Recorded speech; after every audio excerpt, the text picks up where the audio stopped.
দেখালাম। এবারে একটু আপনাকে আমি শোনাই আলেম শ্রেণীর অবস্থা। উভয়ই, এরা যেমন ধর্ম বিক্রি করছে, ওরা তেমন সমাজকে ধ্বংস করছে। এরা যেমন ধর্ম বিক্রি করছে, ওরা তেমন সমাজের টাকা পয়সা একবারে লুটপাট করে খাচ্ছে, আর সমাজের জনগণের উপরে একবারে চালাচ্ছে নির্যাতন। এখানে যদি আপনি 5 শতক জমি কিনেন, তাহলে প্রতি হাজারে এত টাকা ট্যাক্স দিতে হবে, কারেন্ট বিল দিতে হয়, পানি বিল দিতে হয়, আপনার ওই গ্যাস বিল দিতে হয়, আপনার ওই বাড়ির ট্যাক্স দিতে হয়, জমির খাজনা দিতে হয়, জমি কিনলে টাকা দিতে হয়, আর 2000 টাকা কারেন্ট বিল, 200 টাকা কারেন্ট বিল, 2000 টাকা হলো।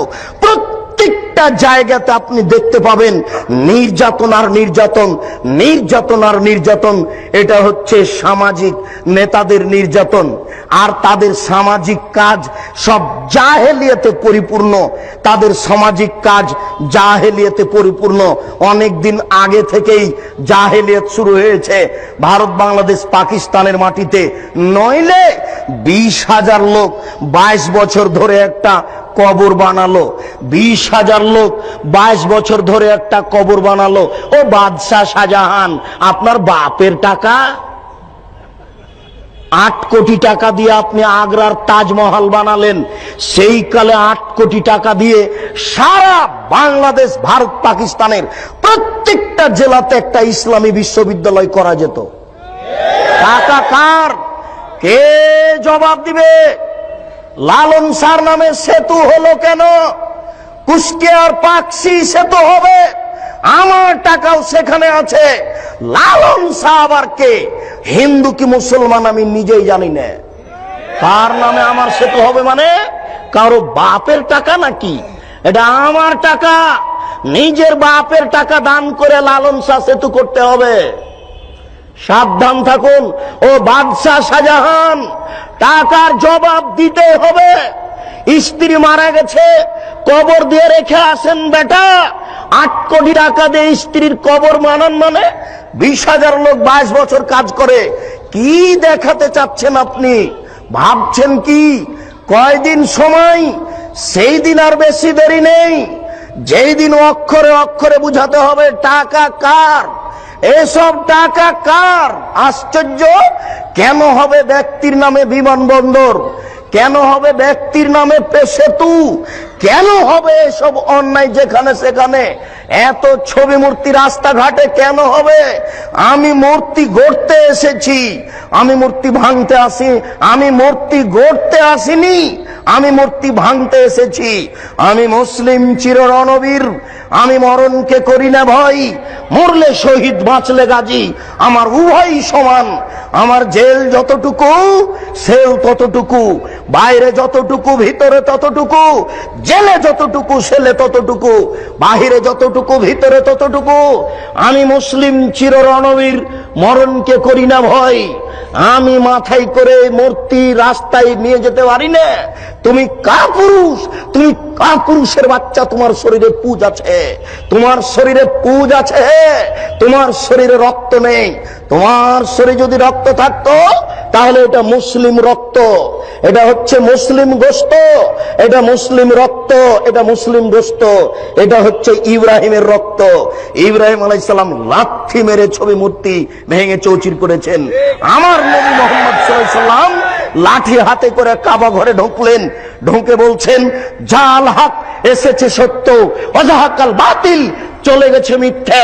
ইন্নাল বাতিলা, নিশ্চয় মিথ্যে, কানা জাহুকা, চিরদিন মিথ্যে। এই বলে লাথি মেরে সব বাপের ছবি মূর্তিকে ভেঙে চৌচির করে দিলেন। আর আপনি কাপুর সন্তান, মাস্টার ডিগ্রি পাস ছেলে, আপনি কি করে রাস্তাঘাটে মূর্তি তৈরি করলেন? আপনি কি করে ঢাকা বিশ্ববিদ্যালয়ের মাঠে, রাজশাহী বিশ্ববিদ্যালয়ের মাঠে, যেখানে সেখানে মূর্তি তৈরি করলেন? আপনার শরীরে রক্ত নয়, ওগুলো পুজ আছে, ওগুলো হাসপাতালে গিয়ে বের করে ফেলেন। ওগুলো দিয়ে লাভ হবে না, এই বিদ্যা দিয়ে লাভ হবে না। সামাজিক কুসংস্কারে একবারে সমাজ পরিপূর্ণ হয়ে আছে। সামাজিক কুসংস্কারে সমাজ একবারে পরিপূর্ণ হয়ে আছে।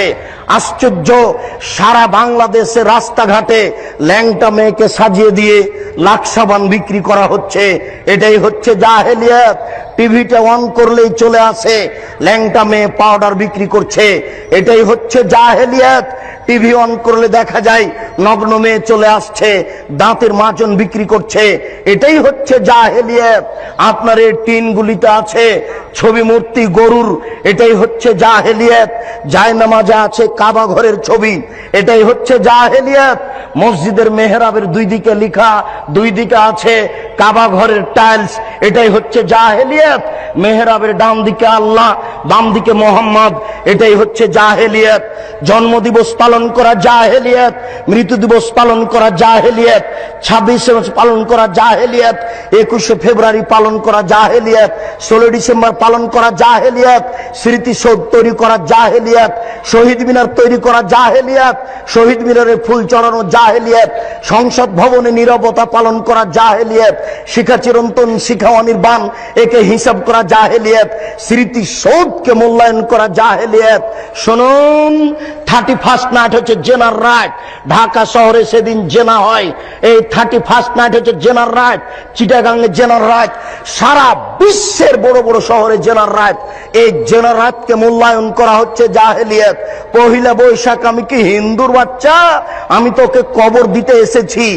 আমি আবার ওই ইলিশ মাছ রান্না করে নিয়ে পান্তা ভাত নিয়ে বট গাছের নিচে খাবো কেন? আমি কি অমুসলিম? আমি কি হিন্দুর ঘরে জন্ম নিয়েছি? একে মূল্যায়ন করা হচ্ছে জাহেলিয়াত। রাস্তাঘাটে ছবি মূর্তি তৈরি করা জাহেলিয়াত, একটা আর একটার নামে চালু করে দেওয়া জাহেলিয়াত। এই সমাজে জাহেলিয়াত পরিপূর্ণ হয়ে আছে। এগুলো হচ্ছে জাহেল নেতাদের কাজ। এবার আসেন একটু হুজুরের অবস্থা।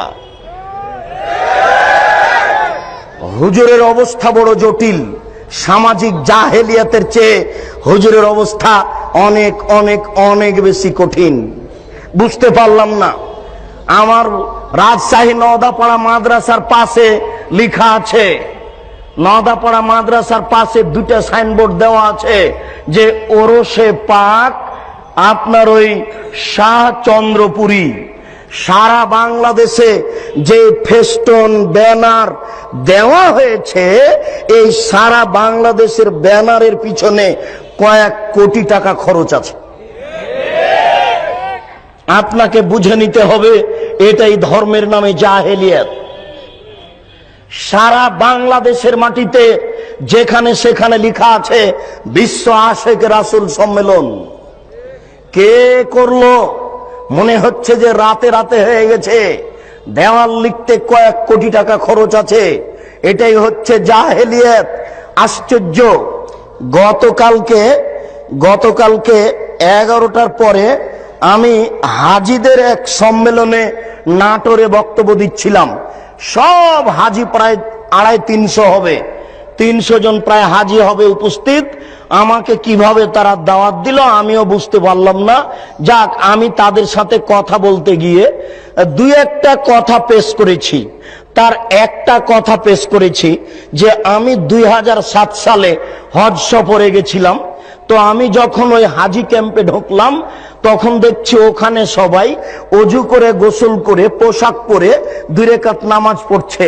আমার খুব কাছের সাথী ভাই আমার এই মোশাররফ ভাই বেরায়। আমি বলছি ব্যাপারটা কি, এরা এরকম কেন করছে? আবার ওখানে বলছে লাব্বাইক লাব্বাইক আল্লাহুম্মা লাব্বাইক লাব্বাইক লা শারিকা লাকা লাব্বাইক, এভাবে চিৎকার করছে। তখন আমি বললাম যে মোশাররফ ভাই কেমন কথা হলো, এদেরকে বলা যায় না। আরে তো ভারত বাংলাদেশ পাকিস্তানের জন্য এহরাম বাঁধার জায়গা হচ্ছে এলামলাম। যখন বিমানটা এলামলামের উপর দিয়ে পার হবে তখন বৈমানিকের পক্ষ থেকে লোক এসে বলবে আপনারা এহরাম বাঁধুন, আপনারা এহরাম বাঁধুন। তখন তাকে বলা শুরু করতে হবে লাব্বাইক উমরাতান। এই কথা বলে এই যে শুরু হবে লাব্বাইক আল্লাহুম্মা লাব্বাইক লাব্বাইক লা শারিকা লাকা লাব্বাইক ইন্নাল হামদা ওয়া নি'মাতা লাকা ওয়াল মুলক লা শারিকা লাক। এই যে চললো একাকার, যে যত পারে একবারে চিলিয়ে একাকার করে দিবে। আল্লাহ রাসূল এইভাবে অনুমতি দিয়েছেন। তো এখানে ঢাকা হাজি ক্যাম্পে যে হয়ে গেল এলামলাম, তখন আমি একজনকে বললাম যে ভাই এটা ঠিক নয়, এটা তো এলামলাম নয়। তখন বলছে আরে এটা তো ঢাকা হাজি ক্যাম্প, বাড়ি থেকে যদি বলি তবুও হবে। এখন তাকে কে বলবে যে আপনার যদি বাড়ি থেকেই চলে, তো মোহাম্মদ সাল্লাল্লাহু আলাইহি সাল্লাম কি কলা করতে এসেছিলেন? উনি কি ছাই করতে এসেছিলেন? আপনারটাই যদি চলে তো উনি কেন আসলেন? আপনারটাই যদি চলে তো উনি কেন আসলেন? তার কি দাম, তার কি মূল্যায়ন? আশ্চর্য। জোর করে ধর্ম মানছেন, অসম্ভব হতে পারে না। এটাই জাহেলিয়াত। সারা বাংলাদেশে যে সব দেওয়ানবাগি চলছে এটাই হচ্ছে জাহেলিয়াত। শুনুন, এই দেশের মাটিতে যা আপনার চলছে ওই চিশতিয়া, নকশবন্দ দিয়ে, মুজাদ্দিদ দিয়ে, এই সব তরিকা জাহেলিয়াত। 1980 সালের জরিপে এই দেশের মাটিতে 2,98,000 পীর আছে। সব পীরের সব তরিকা হচ্ছে জাহেলিয়াত। এই মাইজ ভান্ডারি হচ্ছে জাহেলিয়াত। আশ্চর্য, নারী পুরুষ একাকার হয়ে জিকির করছে। সেদিন আমরা গেছিলাম নরসিংদী, এটা নজরপুরা, নরসিংদী নাকি নজরপুরা একটা গ্রামে গেছিলাম, নরসিংদী। তো আমরা নজরপুরা থেকে বক্তব্য দিয়ে আসলাম, পাশে গান বাজনা দিয়ে, বাদ্যযন্ত্র দিয়ে নারীর বক্তব্য চলছে। নারীর বক্তব্য, নারী গাজাল করছে, বক্তব্য দিচ্ছে, বাদ্যযন্ত্র চলছে। আরে সংসদ ভবনের মমতাজ বেগম ডুবি তবলা দিয়ে জিকির করে। আশ্চর্য। আর কোরআন নাকি 30 পারা নয়, 90 পারা। 30 পারা হচ্ছে জাহেরি আর 60 পারা হচ্ছে বাতেনি। এরই নাম হচ্ছে ধর্মীয় জাহেলিয়াত। একে ঠেকাবে কে? এই জন্য আপনাকে বলি, এই হিফজখানা বন্ধ করতে হবে। যেখানে কোরআন হাদিস শিক্ষার ব্যবস্থা আছে সেখানে হিফজখানা খুলতে হবে। এই ছেলেটাকে আপনি কেন হাফেজ করলেন? এর বয়স হচ্ছে 16 বছর। মাথায় একটা উঁচু টুপি দিয়েছে, তার উপর একটা রুমাল দিয়ে মানুষের বাড়িতে মিলাদ করে বেড়াচ্ছে, কোরআন মাজিদ পড়ছে আর ভালো কিছু খাওয়ার দিচ্ছে। 200 টাকা পকেটে দিয়েছে, একবারে খুশি হয়ে গেছে, চিৎকার করে আমার বাপের নামে দোয়া করে চলে আসলো। এ জাতির কি করতে পারে? যে চলিসা করে বেড়াই, যে কুলখানি করে বেড়াই, যে মানুষের দোকান করে আপনার উদ্বোধন করে কোরআন মাজিদ পড়ে, যে মানুষের বাড়ি উদ্বোধন করে কোরআন মাজিদ পড়ে, সেই হাফেজ দিয়ে কি হবে? সেই হিফজখানা বন্ধ করতে হবে। এই সামাজিক জাহেলিয়াত, এই ধর্মীয় জাহেলিয়াতের জন্য এই 3 নম্বর শ্রেণীর ছেলে দিয়ে হবে না। একেবারে বলিষ্ঠ কণ্ঠের, একেবারে নির্ভীক সেনা, যার অন্তরে কোনো ভয় ভীতি থাকবে না, যার বিদ্যের সামনে পৃথিবীর কোনো বিদ্যা টিকবে না। জাকির নায়কের মতো পৃথিবীর কোনো বিদ্যা তার সামনে টিকবে না, এবং নির্ভীক সেনা হবে। আমি মুসলিম চির রণবীর, মরণকে করি না ভয়, মরলে শহীদ বাঁচলে গাজী। এই কণ্ঠ নিয়ে যে মাঠে নামবে সেই জাতির উপকার করতে পারে, সেই এই সামাজিক কুসংস্কার বন্ধ করতে পারে, সেই এই ধর্মীয় কুসংস্কার বন্ধ করতে পারে। তাছাড়া এইসব হাফেজ দিয়ে কাজ হবে না।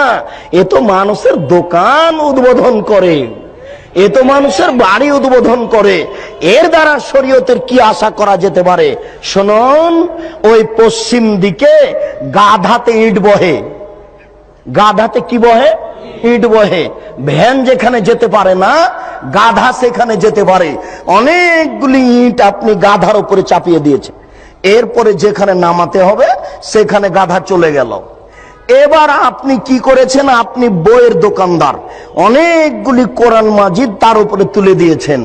ও চলে গেল আপনার কোরআনের দোকানে। তো গাধা কি জানতে পারলো যে এখন কোরআন না ইট? ও তো জানতে পারলো না যে আমার পিঠে কোরআন আছে না ইট আছে। তো যেই ব্যক্তি শুধু কোরআন মুখস্থ করলো, দাওয়াত খেয়ে বেড়ালো, এ তো বুঝতে পারলো না যে কোরআন। এই কোরআনের ভিতরে আছে জাল হক এসেছে সত্য, ওয়াজাহাকাল বাতিল চলে গেছে মিথ্যে, ইন্নাল বাতিলা নিশ্চয় মিথ্যে, কানা জাহুকা। এই দেশের জাহেলিয়াতকে লাথি মেরে ডুবিয়ে দিতে চাই, এই দেশের অন্যায়কে যে কোনো মূল্যে উৎখাত করতে চাই। আল্লাহ তুমি বড় দয়াবান, তুমি বড় রহমান, তুমি বড় ক্ষমাশীল, তুমি বড় শক্তিশালী। তোমার শক্তির দরবারে আশাধারী হয়ে বলছি, আমি বন্ধা হলে কি হবে, আমার স্ত্রী বন্ধা হলে কি হবে, আমার বয়স 80 হয়েছে তাতে কি হবে, আমার স্ত্রী বন্ধা হলে কি হবে, এমন একটি ছেলে তুমি দান করো যেই ছেলে এরকম বিদ্যা অর্জন করবে এবং যে কোনো অন্যায়ের বিরুদ্ধে লড়ে পড়বে, জেল সুলি ফাঁসির 5 পয়সা দাম দিবে না, এরকম ছেলে একটা তোমার দরবারে দাবি রেখে সামনের দিকে আগাচ্ছি। আলেমদের অবস্থা। আনাস রাদিয়াল্লাহু তাআলা আনহু বলেন, রাসূল সাল্লাল্লাহু আলাইহি ওয়াসাল্লাম বললেন, রাআইতু লাইলাতান উসরিয়া বি, আমি এক রাতে একদা আমি নিজেকে দেখলাম জিবরাইল আমাকে উপর দিকে নিয়ে চলে যাচ্ছেন। আমাদের নবী বলছেন, জিবরাইল একদা আমাকে উপর দিকে নিয়ে চলে যাচ্ছেন, যেতে যেতে দেখি অনেক মানুষ, তুকরাজো সাফা ওমবে মাকারে জামিনান্নার, যাদের ঠোঁট এবং জিহ্বাকে আগুনের কেঁচি দিয়ে কেটে দেওয়া হচ্ছে। আমি বললাম, জিবরাইল মান হাউলায়, এরা কারা? হায় হায়, যাদের ঠোঁট এবং জিহ্বাকে আগুনের কেঁচি দিয়ে কেটে দেওয়া হচ্ছে, এরা কারা? তখন জিবরাইল আলাইহিস সালাম বললেন, হাউলায়ে খুতবাউ মিন উম্মাতিক, এরা হচ্ছে আপনার উম্মতের বক্তা, যারা বক্তৃতা করে বেড়ায়, তাদের ঠোঁট এবং জিহ্বাকে আগুনের কেঁচি দিয়ে কেটে দেওয়া হচ্ছে। বারবার বলছে কোরআন শরীফ, অথচ কোরআন শরীফ হবে না, কি হবে? কোরআন মাজিদ। তাহলে বক্তা দিয়ে কি হতে পারে? কোরআন মাজিদের শেষে যে দোয়া আছে 1 পৃষ্ঠা, সেটাও মানুষ রচিত। তাহলে আলেম দিয়ে কি হতে পারে? কোরআন তেলাওয়াত শেষে সাদাকাল্লাহুল আজিম বললে এই আলেম দিয়ে কি হতে পারে? যে ব্যক্তি মানুষের মতামতকেই বলে চূড়ান্ত, সেই ব্যক্তি দিয়ে কি হতে পারে? আল্লাহ রাসূল বলছেন, আমি দুনিয়া থেকে চলে গেলাম, দুটি জিনিস রেখে গেলাম, কোরআন এবং আমার হাদিস। কি করে ব্যক্তির কথা এখানে আসতে পারে? বড় হুজুরের কথা কি করে আসতে পারে? পীর সাহেবের কথা কি করে আসতে পারে? বুজুর্গানের দিনের কথা কি করে আসতে পারে? পৃথিবীর কোন মানুষের কথা গ্রহণীয় হবে না, শুধুমাত্র একজন মানুষের কথা গ্রহণীয় হবে, যার নাম মুহাম্মদ সাল্লাল্লাহু আলাইহি সাল্লাম। তিনি বলছেন, শোনো, লাউ কানা মূসা হাইয়ান, আজ যদি মূসা আলাইহিস সালাম জীবিত হন, পীর সাহেব তো দূরের কথা, বড় হুজুর তো দূরের কথা, বুজুর্গানে দিন তো দূরের কথা, এখন যদি মূসা আলাইহিস সালাম জীবিত হন, তারাক্তুমুনি, যদি তোমরা আমাকে ছেড়ে দাও, লাত্তাবাতুমুহ, আর তোমরা যদি মূসাকে গ্রহণ করো, তাহলে তোমরা লাসলালতুম, ভ্রান্ত হয়ে যাবে, তোমাদেরকে জাহান্নামে যেতে হবে। তোমার পীর সাহেব তো দূরের কথা, বুজুর্গানে দিন তো দূরের কথা, এখন যদি মূসা আলাইহিস সালাম জীবিত হন, মূসা, আর তোমরা যদি আমাকে ছেড়ে দিয়ে মূসাকে মানো, তাহলে তোমাদের সবাইকে জাহান্নামে যেতে হবে, কেউ টিকতে পারবে না। তাহলে আপনার পীর সাহেব, বুজুর্গানে দিন, কোন ব্যক্তির এখানে প্রশ্নে আসে না, মাত্র একজন মানুষের কথা চলবে, যার নাম মুহাম্মদ সাল্লাল্লাহু আলাইহি সাল্লাম। ওসামা ইবনে যায়েদ রাদিয়াল্লাহু তাআলা আনহু বলেন,